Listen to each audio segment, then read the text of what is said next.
I'm a traditional owner of the sea country of the Great Barrier Reef, I'm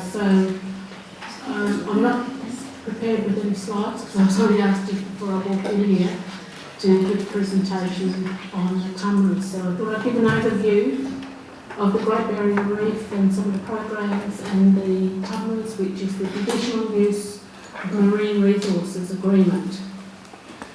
So the Great Barrier Reef, as background, everybody would know where that is.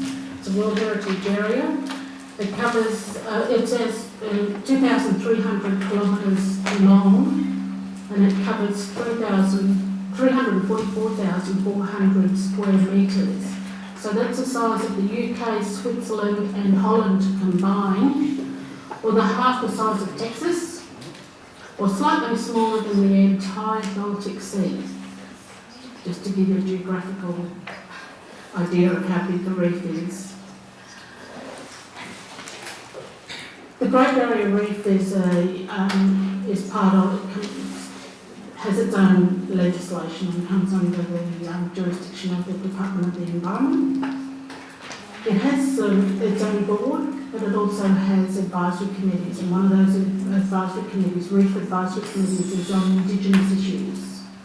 And so the Indigenous Reef Advisory Committee provides advice across Indigenous partnerships and on the application of the world's best practice principles to sea country planning. It also makes recommendations of ways to facilitate partnerships, build capacity within the communities, engage with the traditional owner groups in the management of marine resources in the Great Barrier Reef.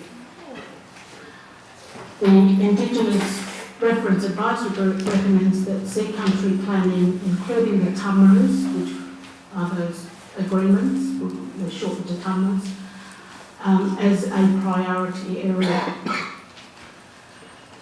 So the Tumblers are formal agreements made between the Marine Park Authority and the community groups, the traditional owner community groups.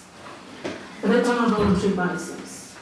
So there are 70 traditional owner groups that stretch from the Torres Strait down to Harvey Bay, which is probably 2/3 or 5/8 or whatever of the coast of Queensland. And there are probably only, I think, 11 signed Tumblers at the moment, and about 5 or 6 that are under negotiation. So not all communities are entering into Tumblers, but those that do, sort of have the assistance of the authority to do the consultation, to plan what it is that they want within this agreement in regard to the take of the marine natural resources. And that would be the traditional foods for Aboriginal and Torres Strait Islander people are turtles and dugong, which is of main concern to, sort of worldwide in regard to the numbers of turtles and dugong. And so, historically, they would have hunted for these animals for special occasions, weddings, funerals, births, and just celebrations. So because of the recognition of the concern about the numbers of these marine resources, the traditional owners along within the Great Barrier Reef consider how many that they will take, so that they may take only 3 or 4 a year. And that would be within their plan, that would be within their agreement. So while they intend to take those numbers, they usually try and stick to that. The problem is other people will come into their traditional area, sea country, and take marine resources. And so the Tumblers have also can outline the traditional owners' role in compliance, and they get the assistance of the compliance officers within the Great Barrier Reef Marine Park Authority. It also outlines the traditional owners' role in monitoring the condition of the plants, animals and human activities within the park, within the marine park. So while there's a whole host of other programs that work in conjunction with the tumblers. There's eyes and ears, and there's compliance type programs whereby workshops are held with communities about just how far they can go.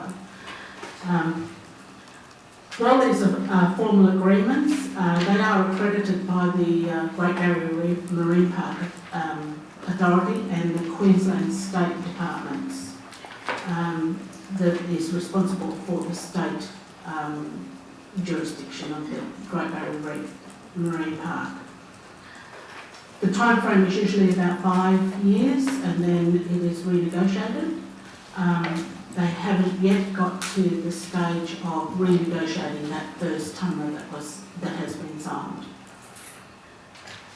In Australia, we also have the Indigenous protected areas, and they're also over land and sea. And there's at least 2 that I know of IPAs in the Great Barrier Reef Marine Park area, and the tumblers actually complement, sort of the work that they foresee that they would be managing the sea country on IPA. Some traditional owners have felt that the tumbler limits them, so that they are looking for a more holistic sea country planning. And as I said, the Indigenous Reef Advisory Committee actually promotes that sea country planning as well and recommends that. There are workshops that are conducted for the traditional owner groups where several groups may come together to either learn and from the experience of others that have a tumbler, but they share that information, and that helps them make the decision as to whether they want to go down that particular road or not.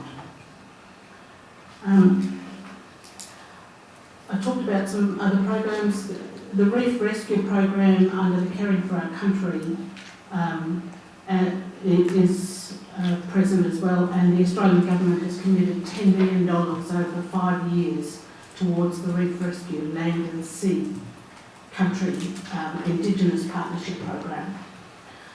And that engages Aboriginal and Torres Strait Islander communities in the management and protection of the reefs and the marine resources. It looks at the expansion of the tumblers. It strengthens communities, communications and knowledge sharing between the authority and the traditional owner communities. It enhances the compliance, and I mentioned before they do workshops on just how to manage that compliance. And it's engaging with communities and building community capacity through grants and sponsorship support and opportunities. So, I'll finish there. So that was a quick overview of tumbler.